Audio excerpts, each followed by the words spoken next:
Joomla 4.3 is one step closer. Welcome to the first episode of EPTA Extensions Podcast, your weekly news about Joomla and web development.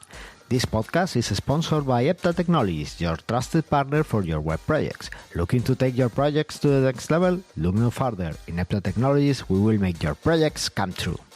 Joomla 4.3 is one step closer. We can already download the first release of candidate of Joomla 4.3, a version with interesting usability improvements compared to Joomla 4.2. This version also brings guided tours as the most outstanding functionality. Remember, this version is only for testing and should not be used in production. You know, as we say in Spain, the experiments at home and with soda. Virtuomart announces that automatic updates will be paid. In a note on their blog, Virtuomart announced that the next one-click updates for their extension will only be available to subscribers.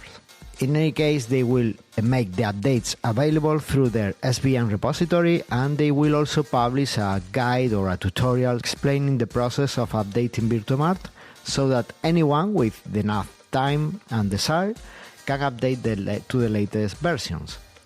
With this change, the developers intend to make the development of the extension much more sustainable.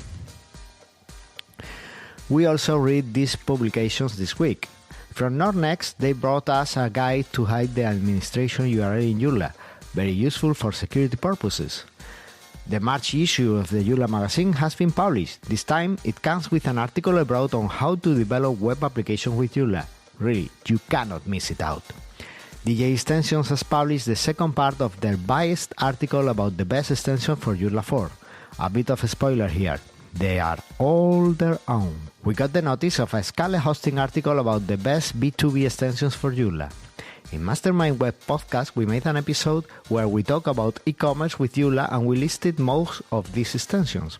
Sorry, the Mastermind Web episode is in Spanish, but it's interesting to see how they made the relation between B2B and e-commerce. Tim Davis did his Monday maintenance video with a reminder about how to recover forgotten passwords in Joomla. It's not as it sounds, but it's very useful in case you didn't notice. Joomla User Group London has released the video of the talk Breaking Joomla, given by Nicholas Dionysopoulos at the January meeting. I hope I got the last name pronounced right. In his Live Watch Me work session, Tim Davis showed us how to add a button on our site so our users can add events to their calendars. Very interesting if you are planning meetings and that stuff. Finally, we got these extension updates. Joomla CK released a new version of the slideshow CK extension. Now you may insert your sliders into your Joomla content. We also got a new version of the popular JCE editor. In this case, Ryan brought some documentation with ChatGPT, so it's interesting at least to see these articles. Don't you think it's anywhere now? Finally, they are still going strong on Weber, and Yannick has posted a new release for 4Chef and a new release of 4Podcast. We proudly use 4Podcast to distribute this podcast, so thank you very much, Yannick. And that's all. If you find any interesting article or want to tell the world about your product or updates, drop me a line and you might do it into the next episode. In the meanwhile, you might find all the links at the site of this podcast, extensions.epta.es/podcast, and you will see all the articles. Till next week.